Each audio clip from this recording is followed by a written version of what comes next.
Sabi ko, ano ho yun? Ano hong gagawin ko? Sabi niya, ano hong matutunan ko sa inyo?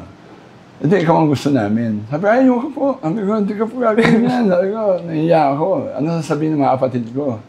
Diba? Baka pagtawanan ako. Hindi ko naman buhay yan eh. Diba? Mga barkada ko, anong sasabihin nila?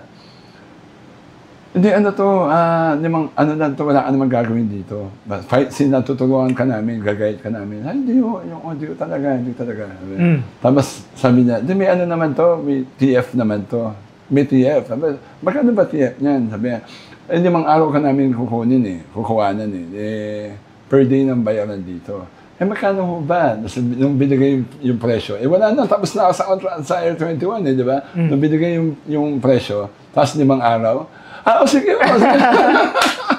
sige, okay na mo ba yan? Alam mo kailan? That same afternoon. Susunduin ka namin dyan. Kasi province eh. Province. Malayo eh. Sabi niya, susunduin ka namin dyan.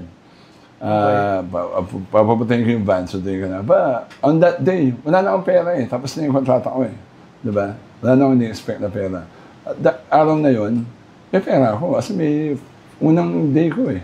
May pera ako. Dito ang tuwa naman ako. Sunod-sunod. Sabi ko, pwede pa.